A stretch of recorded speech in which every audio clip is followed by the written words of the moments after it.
Aureliana nunca fue del tipo que se dejara llevar por gestos románticos. Ella apreciaba el cuidado, el respeto, la colaboración, pero flores, cenas a la luz de las velas y sorpresas nunca fueron el centro de sus expectativas. Sin embargo, aquella noche de viernes, sentada en la mesa de un restaurante francés en Providencia, intentó sonreír cuando Ramiro apareció con una orquídea en la mano y un discurso ensayado acerca de cómo ella era la mujer de su vida. No parecía sincero. Sabía distinguir un elogio espontáneo de un discurso muy preparado, y aquella cena, supuestamente en conmemoración de su 48 cumpleaños, sonaba más como un intento de compensar algo. Ramiro estaba diferente. Era demasiado amable, pero sus ojos no seguían la conversación. Mientras ella fingía saborear el pato con reducción de vino tinto, él jugueteaba con el celular debajo de la mesa, convencido de que ella no se daba cuenta. Era un gesto pequeño, pero revelador. Y en ese instante, entre bocado y bocado, entendió que algo estaba fuera de lugar. No era solo intuición, era experiencia. 30 años de convivencia enseñan a leer los silencios mucho mejor que las palabras. Aquello no era amor, era culpa. En los días siguientes, la desconfianza creció como un peso constante en el estómago. Aureliana trató de convencerse de que estaba siendo paranoica, de que tal vez estaba interpretando mal un gesto inoportuno o un exceso de cortesía fuera de lugar. Pero la rutina hablaba más alto. Ramiro comenzó a salir de casa más temprano y a regresar más tarde de lo normal, siempre con excusas demasiado listas. Reuniones de última hora, clientes difíciles, tráfico caótico. Apagaba el teléfono en la ducha y cambiaba la contraseña del correo electrónico cada 2 días. Pequeños detalles, pero que juntos contaban una historia que él nunca confesaría en voz alta. Ella conocía a ese hombre, conocía sus hábitos, sus defectos, su ritmo. Sabía que él no era lo suficientemente cuidadoso como para modificar sus patrones sin ayuda. Y fue entonces que empezó a sospechar que había otra persona involucrada. Una mujer, probablemente más joven, más entusiasmada, más dispuesta a alimentar el ego de un hombre en crisis de mediana edad. Aureliana no lloró, no gritó. Solo respiró hondo y decidió que antes de cualquier confrontación necesitaba pruebas. Necesitaba la verdad desnuda y cruda. Porque si fuera a desmantelar 30 años de vida compartida, que fuese con certeza, no con suposiciones. Aureliana siempre fue práctica, metódica y racional, características que la ayudaron a construir su propio imperio en el área de consultoría empresarial. No tardó en poner esas habilidades en acción. Llamó a Osvaldo, su asistente personal de confianza desde hacía más de una década, y, sin dar demasiados detalles, le pidió que consiguiera un rastreador vehicular discreto. No era de las que husmean en celulares o leen mensajes escondidos. Quería algo más objetivo.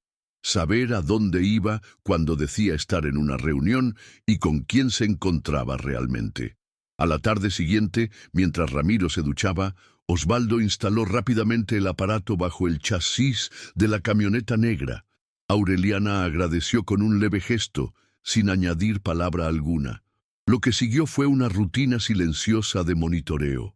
Cada noche, desde su oficina en casa, accedía a los datos del rastreador mediante el ordenador. La ubicación mostraba paradas constantes en una zona residencial de Santiago que ella desconocía, siempre en horarios ajenos al de trabajo. Era siempre la misma calle, mismo número, siempre entre las 18:00 y las 21:00. Durante 3 días, la rutina se repitió. No confrontó, no demostró nada, solo observaba y anotaba. La noche del miércoles, Aureliana tomó una decisión. Le pidió a Osvaldo que la acompañara hasta la dirección en cuestión, bajo el pretexto de visitar a un cliente del barrio. El coche se detuvo 2 casas antes, y ambos permanecieron adentro, observando. Era una casa sencilla, con un jardín bien cuidado y luces amarillentas que iluminaban la sala. A las 19:17, Ramiro apareció. Estacionó con calma, bajó del coche con un paquete de comida tailandesa y fue recibido por una joven de cabello rubio y largo, quizá a principios de los 30. Se besaron, no con la torpeza de un asunto reciente, sino con la naturalidad de quien ya lo hace desde hace tiempo. Aureliana observó la escena sin desviar la mirada.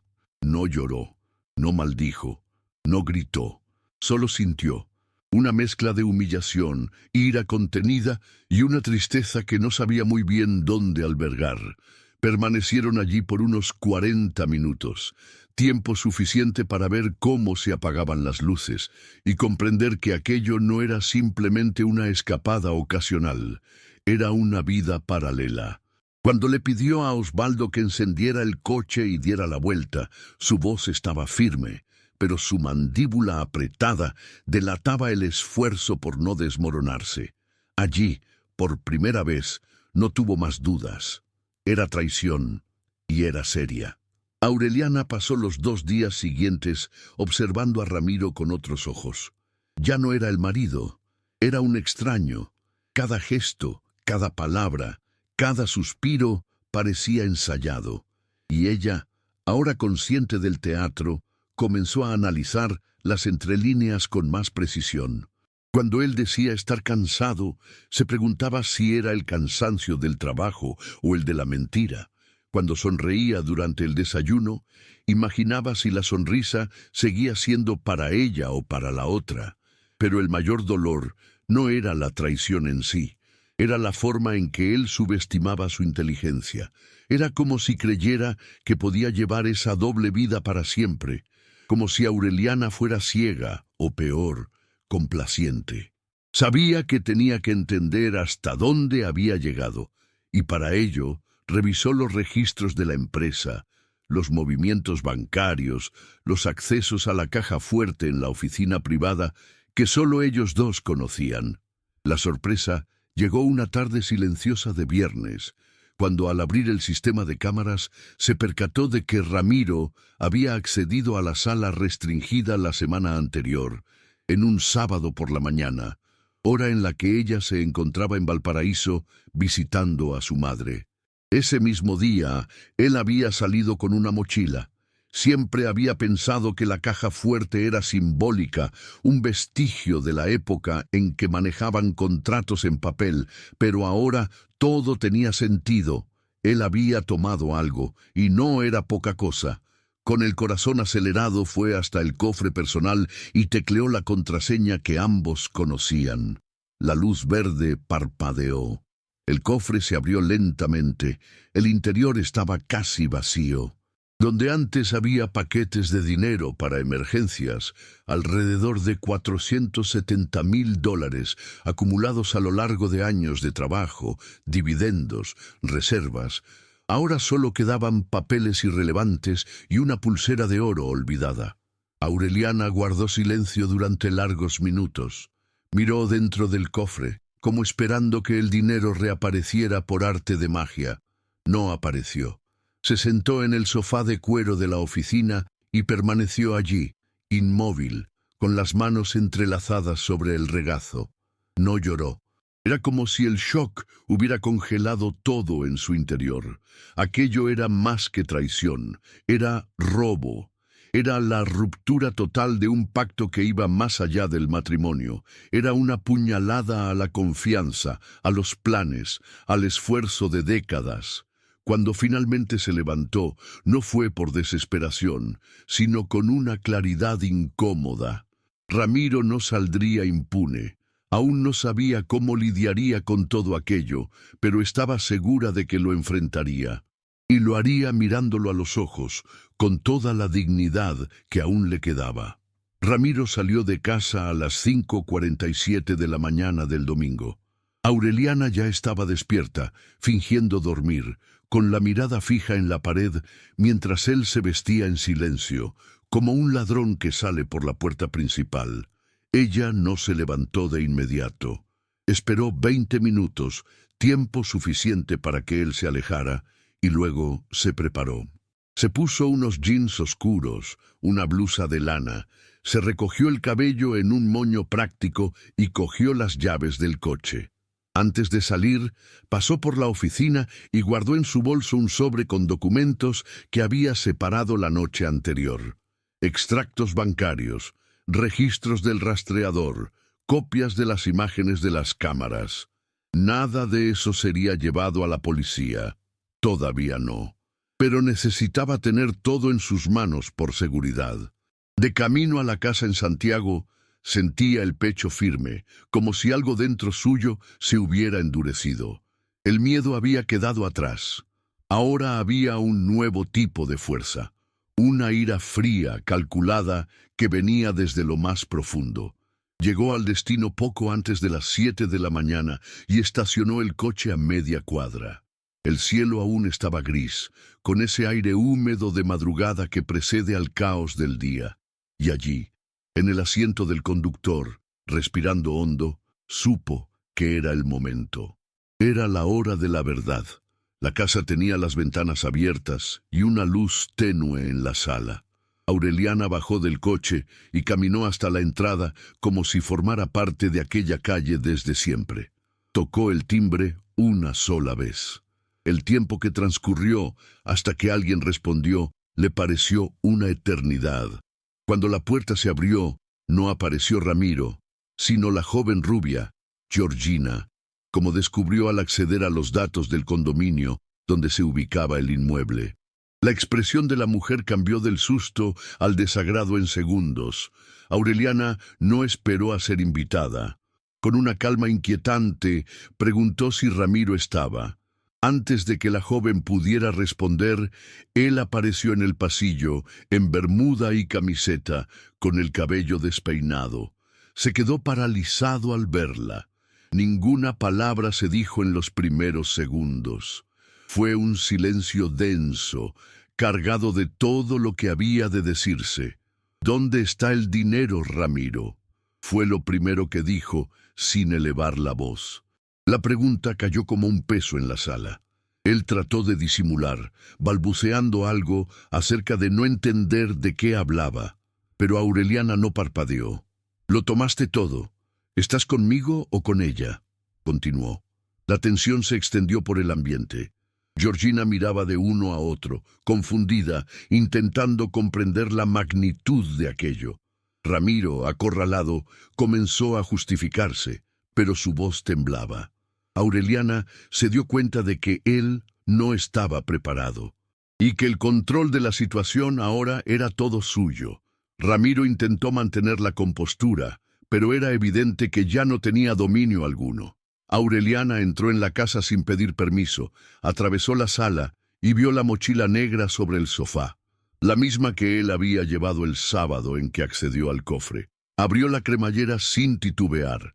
Dentro encontró paquetes organizados de billetes de $100, atados con gomas, tal como ella misma los había guardado en otras ocasiones. No dijo nada de inmediato. Simplemente levantó la mochila con una mano y la observó fijamente. Ramiro dio 2 pasos en su dirección, murmurando que podría explicarlo, pero Aureliana levantó la mano como marcando un límite. No quería explicaciones. Ya sabía todo lo que necesitaba saber.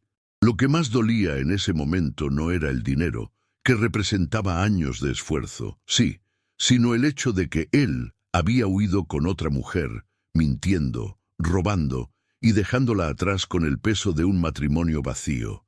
Y ni siquiera tuvo el valor de avisarle.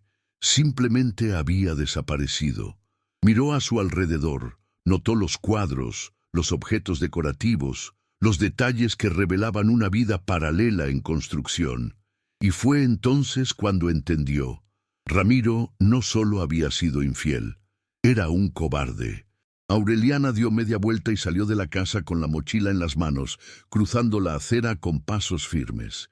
Ramiro la siguió apresuradamente intentando alcanzarla. «No vas a entenderlo así», decía, con la voz en pánico, mirando a su alrededor como si temiera que los vecinos lo vieran. Aureliana llegó al coche y desbloqueó la puerta, pero antes de entrar, se giró. Vio en sus ojos algo que no era arrepentimiento, era miedo. Miedo de perder el dinero, de ser expuesto, tal vez incluso de enfrentar consecuencias legales. Pero no había allí remordimiento real. No había amor. Sostuvo la manija, pero antes de abrir, lo miró por última vez y dijo, con voz baja y firme, «No solo robaste dinero, destruiste lo poco que aún quedaba de respeto». Ramiro intentó acercarse, extendió el brazo, pero Aureliana dio un paso a un lado, esquivando el toque. Y cuando él se lanzó con mayor premura, casi tropezando con la acera, ella entró al coche, encendió el motor y de forma calculada giró el volante y arrancó despacio, obligándolo a retroceder. El espejo retrovisor reflejaba a un hombre desesperado, pequeño, hecho pedazos. Y ella, por primera vez en mucho tiempo, sintió que estaba en control de su propia historia. Condujo casi una hora sin rumbo fijo, con la mochila a su lado en el asiento del pasajero y el corazón en silencio. No había música en el coche, ni llamadas en el celular, ni lágrimas. Era como si su cuerpo absorbiera el impacto en cámara lenta, en un estado de alerta que le impedía sentir cualquier cosa con claridad. Cuando finalmente se detuvo, estaba frente al mirador del Cerro San Cristóbal, un lugar que solía visitar en los primeros años de matrimonio, cuando las cosas aún parecían sólidas y ella creía que crecerían juntos. Bajó del coche y se quedó allí, con los brazos cruzados, observando la ciudad la abajo. Era extraño cómo todo podía parecer tan normal, tan en paz, mientras dentro suyo aún ocurría un terremoto. Pensó en llamar a alguien, pero desistió. No quería explicarse, no quería consejos, solo quería respirar. Y eso fue lo que hizo. Respiró hondo, una y otra vez, hasta sentir que el peso en el pecho disminuía un poco. Estaba exhausta, pero lúcida. Sabía que de ahí en adelante las cosas no serían fáciles. Tendría que lidiar con documentos, abogados, tal vez con la prensa. Ramiro era conocido y ella también. Pero en ese momento, parada allí, comprendió que sobreviviría y que ya no tenía que proteger a nadie, salvo a sí misma. A la mañana siguiente, Aureliana se despertó antes del despertador, como de costumbre, pero en lugar de levantarse automáticamente y seguir la rutina como los demás días, se quedó unos minutos acostada, mirando el techo. Por primera vez en semanas, la angustia constante había dado paso a un tipo distinto de cansancio, más físico que emocional. El cansancio de quien sostuvo el mundo por demasiado tiempo y finalmente lo soltó. Se levantó despacio, preparó un café fuerte y se sentó en la veranda con el portátil en el regazo. Sabía que más temprano que tarde tendría que ocuparse de la parte práctica de la crisis. Cancelar los accesos de Ramiro a la empresa, notificar al departamento legal, decidir qué hacer con la división de bienes.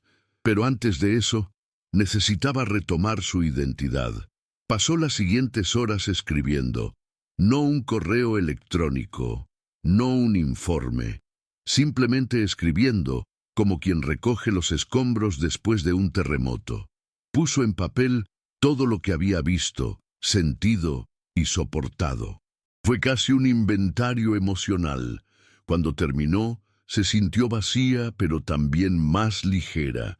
Se dio cuenta en ese momento de que no necesitaba tener todas las respuestas de inmediato, que recomenzar no era un plan con etapas fijas, sino un proceso de pequeños pasos, día tras día. Y allí, con el sol calentando sus pies, decidió que aquel día sería el primero de muchos vividos con más verdad y menos miedo.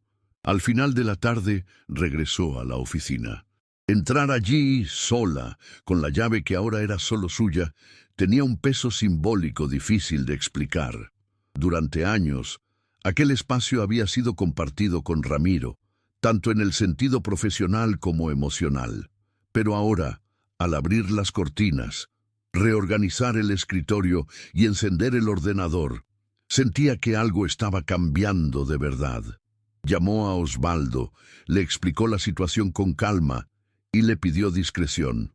Él no parecía sorprendido. Solo dijo que confiaba en ella y que, para lo que necesitara, estaría cerca. Con su ayuda, bloqueó los accesos de Ramiro a los sistemas, notificó a los contadores y agendó una reunión con los socios para los días siguientes. Todo con la frialdad quirúrgica de quien conoce el peso de cada decisión. No había lugar para impulsos. Al salir del edificio, miró el letrero con su apellido estampado en la parte superior y sintió un orgullo discreto, pero real. La empresa seguía siendo suya. Su historia, y ningún desvío en el camino lo cambiaría. Lo que Ramiro destruyó era íntimo, sí, pero no era el fin. Era quizás la señal clara de que ella necesitaba cerrar ciclos que ya venían arrastrándose por demasiado tiempo. Más tarde, ya en casa, Aureliana preparó una sopa sencilla y la compartió con Soledad en la cocina, como en los viejos tiempos, antes de que todo se complicara. No hablaron mucho, no fue necesario. A veces, la presencia de alguien que no exige explicaciones es lo que más cura.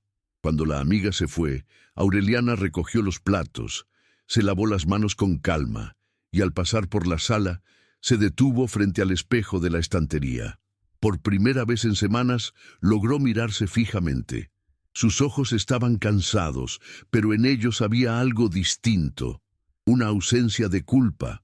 La traición, el robo, la brutal decepción aún estaban allí, marcando el cuerpo y la mente como cicatrices frescas. Pero ella ya no se sentía la mujer traicionada, abandonada, engañada. Era la mujer que enfrentó, que actuó, que expuso la verdad y se negó a continuar en un papel que no había elegido. No sabía si algún día volvería a amar, a confiar o a bajar la guardia. Pero en ese instante, con la ventana entreabierta y el olor a sopa aún en el ambiente, supo con claridad que aquel renacer era suyo, sin Ramiro, sin máscaras, sin deudas con el pasado. Y eso, por ahora, era suficiente.